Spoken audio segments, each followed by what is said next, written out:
Hello everyone, welcome back. And I know it's been a very long time since I made a video on my bike. It was due to a small crash that happened with the bike.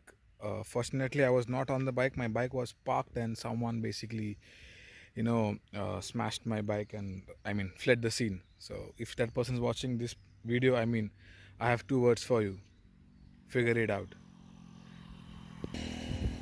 Right. So yeah, let's get back to the bike, and as you can clearly see, the rear wheel of this bike does not belong to an Interceptor, but rather it belongs to the Meteor 350 from Royal Enfield. Launched approximately last year, if I'm not wrong. Yeah, last year, and it's one of the latest additions to the Royal Enfield lineup. And the one good thing it has done for us, the Interceptor owner, is that it has given us an option to uh, have alloys on the rear wheel. So yes, if you've been hearing about Meteor alloy wheels working on the Interceptor, and yes, it's not a myth; it's a fact. And as you can see, I have installed them. It's basically a very easy swap, right? I would recommend you do this with a mechanic because you need a set of hands to install it. So basically, you go to your dealership, whoever wherever you can closest to you. Ask them to place an order for a Meteor rim. I've ordered the fully black one. I think they have an option for alloy and chrome. So yeah, I have gotten the alloy rims on this from Meteor, and I've got the Alpha H1 tire, which I have found absolutely amazing at the moment, right?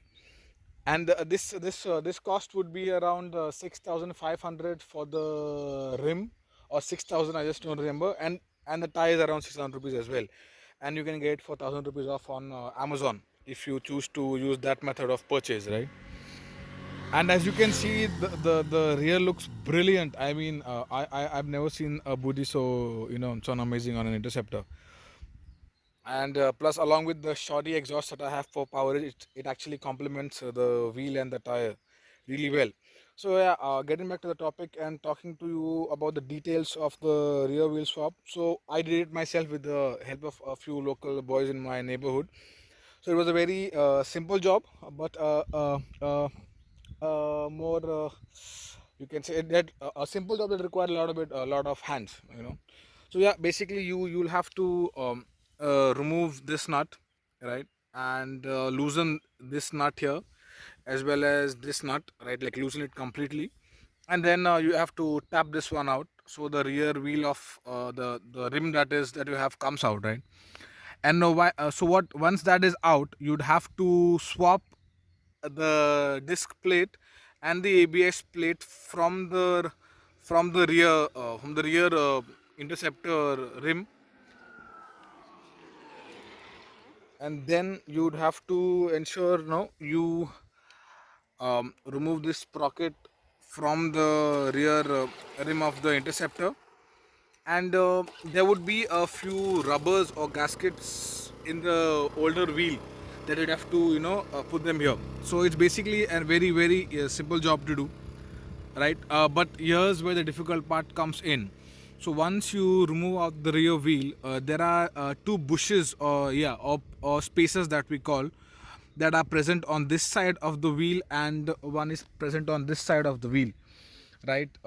Yeah, and one more point I would like to add is, once you remove your wheel out, you can slide this mechanism back, and uh, the disc the sorry the calipers, right, the calipers, they are out. It's a connection here. So yeah, that is the easy bit, removing it. The difficult part is actually putting them back in, right?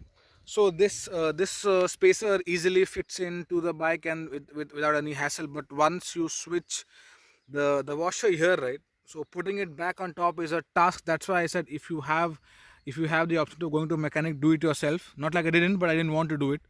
So I needed like two three people, holding this washer over here while I tap this thing in, while someone held the rims in place, because these are 17 and they are shorter, right? So they had to be pulled up. So just take care that you do it properly, that's all. And coming to the pros of this conversion, and I think I can just stop telling you how good first of all this looks and bloody brilliantly works. Trust me, I have never felt my bike so good. I mean, this should have been the first thing I did when I had my Interceptor. This is like the best 12 grand you'll spend on the bike. It looks amazing. It performs so well. I could tell you I can just bend this bike without any hiccup. Forget bending. That's like the least of the best thing you can do with the bike right now. The first thing is the stability at any given speed. From as low as 10 to as high as 150, this bike has not stuttered. It has not wiggled even once. On the contrary, where Interceptors or GTs, they tend to wobble at 120, 130 at higher speeds. And freaking amazing, the feeling. I have never had so much fun on my bike, and I would highly recommend this mod to anyone who's looking for a high speed run and want the bike to be stable. People who are just casual riders who don't really cross or really push the bikes to the limit, maybe it's not for them. But yes, the difference you'll feel is when you actually go on a road with those white patches, like these white patches over here you can see. So I'm sure you notice when you go on this bike, you feel like there's a shake or a bend in your chassis, like a flex. That is not the chassis, but actually it's the rear wheel and the tire that does that, right? So on this setup, on this alloy and this tire setup, as I said, you would not find a single flaw. I'm yet to find a single flaw of this setup and this combination. There are many people out there speaking about probably it might reduce your mileage being a wider section tire, but I'd like to add to that point by saying I don't think so. The only reason being that since this is a smaller rim size, and is actually lighter than the stock ones compared to the stock alloy rims. I think they are not alloy. I'm sorry, aluminum rims, along with the tire and the tube. So since you go down by an inch, you're losing quite a bit of rotational mass. And mind you, rotational mass, even in a difference of 1 kilo, is like a huge difference, because you're rotating at that force, and the higher the RPM of the wheel, the more you feel that. So I don't think there should be a compromise on mileage. The bike's gearing has gone down a little bit. It reaches its RPM faster, but I didn't see any restrictions of top speed, because I made a 150 run on this bike, which I would actually not do on my older aluminum rims, because I was scared the bike would wobble. But now I could just do it. So yeah, I mean, with this, I would like to conclude this video. I don't want to make it long. So if you have any questions, you can shoot in the comment box, or I can leave you an Instagram chat below. Sorry, Instagram ID below, where you can chat with me on the changes of this bike.